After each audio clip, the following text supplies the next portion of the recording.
The trade deadline this season was wild to say the least, and we saw a ton of league-altering moves go down that shook up the league quite a bit. We're now over a month removed from the events of that period going down, so the dust has settled and we now have a clearer picture of how things stand moving forward as a result of it, which leads us to the topic of today's video. Today we'll be going back over the 3 big blockbuster trades that went down at the trade deadline, and we'll be giving a new grade to how each of them involved came away now that we have seen a decent amount of sample size of how the teams look afterwards. I made a video similar to this one right after the deadline with my immediate thoughts and grades, but now some grades are changing quite a bit.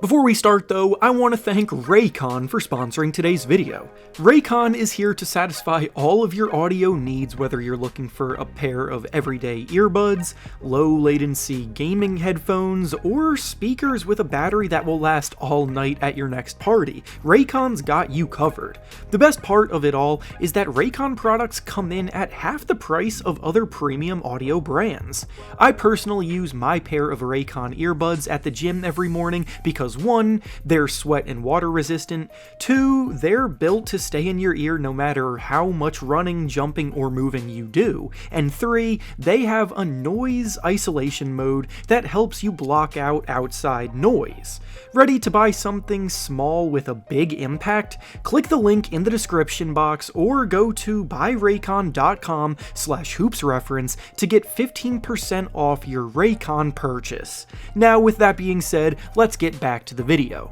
The first blockbuster trade we'll be giving grades to is the trade where the Mavericks received Kyrie Irving and Markieff Morris, and the Nets received Spencer Dinwiddie, Dorian Finney-Smith, a first-round pick, and 2 second-round picks, and the grades here are a C+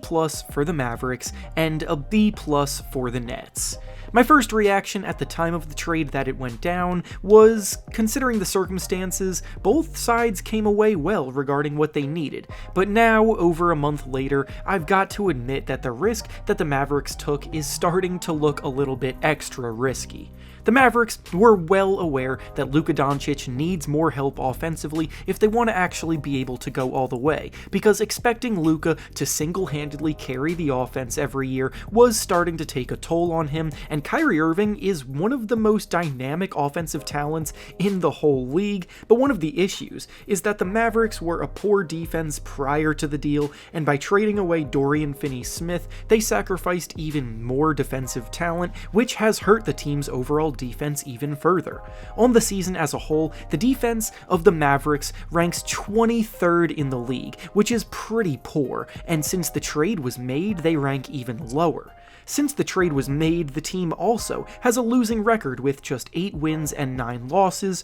Irving and Doncic are still working out how to maximize playing together, and worse of all, both Irving and Doncic have been missing time lately due to injury, so the clock is ticking on them being able to get on the same page before the playoffs begin, which, by the way, they're not even guaranteed a spot in, as they currently are in the large conglomerate of Western Conference teams within 2 games of each other in the standings and could find themselves in the play-in tournament. Kyrie Irving is a free agent this summer, and there's no telling where his head will be at, so if he leaves in free agency, the trade gets even worse for them. Then, on the flip side, the Nets actually came away with decent assets all things considered, as Dinwiddie is a veteran point guard who can score in bunches and play make a bit, and Finney-Smith's defense will help the Nets maintain their competitiveness, plus being reimbursed with a first-round pick helps a ton after they shipped out most of their own picks in order to acquire their former Big Three.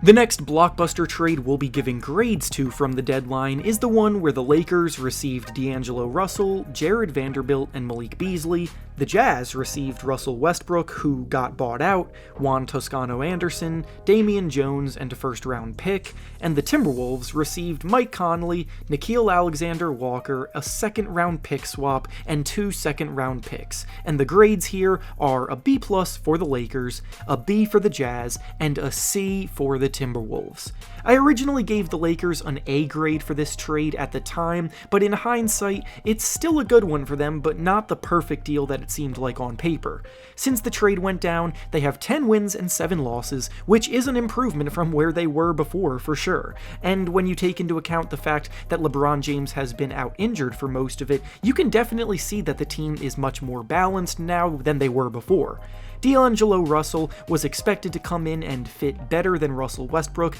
and in many ways he has, but funnily enough, his production is almost exactly the same as it was in Minnesota, as he was averaging 17.9 points with them, and is now averaging 17.9 points with the Lakers. But Russell has been a very streaky shooter over the last few years, and that is still the case in LA, and his defense can be a bit worrisome, which were some of the critiques of Russell Westbrook, so they haven't necessarily escaped those worries from their point guard, but Jared Vanderbilt has been doing a terrific job helping to improve the team's defense, and Malik Beasley is definitely an upgrade as a floor spacer. The Jazz having to buy out Russell Westbrook's contract isn't ideal, but they're not too concerned with it because they were able to add the Lakers' first-round pick in 2027 to their treasure chest of assets. Meanwhile, the Timberwolves still come away from this trade the worst of the 3 teams, because from my point of view, they're also trying to turn their season around, but Mike Conley was probably the worst of the 3-point guards involved in this trade, and a bunch of second-round picks does not balance out the return. Since the trade, the Wolves have won just 5 games and lost 9 games, and they're trending in the wrong direction as the play-in tournament approaches. And finally, the last trade we'll be giving grades to from the deadline is the one where the Suns received Kevin Durant and TJ Warren in exchange for Mikal Bridges, Cam Johnson, 4 first-round picks, and a pick swap, and the grades here are a B- for the Suns and an A for the Nets. This is the trade where my opinion has probably swayed the most on the grades from the time it went down to now, because originally I was all over the move from the Suns' perspective in a positive way, and was much more skeptical for the Nets, but now that mindset has kind of flipped. The Suns did what they needed to do to get Kevin Durant, because his presence reopens their window to contention, and in the first few games Durant played with the team, they were looking like a favorite to win it all. But then a freak accident happened where Durant injured himself in warm-ups, and now he's at risk of missing most of the rest of the regular season, if not all of it. Durant is an all-time great, so even if he comes back right before the playoffs or for the playoffs, I'm not necessarily concerned with his individual production, but I am more concerned with the fact that he's played just 3 games with his new teammates, and in order to go all the way and win a title, chemistry does matter. The Suns paid a king's ransom for him, with 4 unprotected first-round picks going to Brooklyn, and on top of it all, Mikal Bridges is starting to look like a star in the making, averaging 26 points as a Net so far, so if I'm being completely honest, I don't think the Nets could have come away from this trade any better given the circumstances. Obviously, best case scenario was to keep Durant, but when that was no longer an option, being able to restock on first-round picks at this rate, while also getting a potential 2-way star like Bridges is looking like, and another effective 3-and-D player in Cam Johnson, helps them stay competitive, so they don't need to necessarily blow up their roster to maintain their status as a playoff contender. And with that being said, that's all I have for you today. Make sure to like the video, subscribe to the channel, and comment down below how you would grade these trades a month later. Thanks for watching, and I'll see you all next time.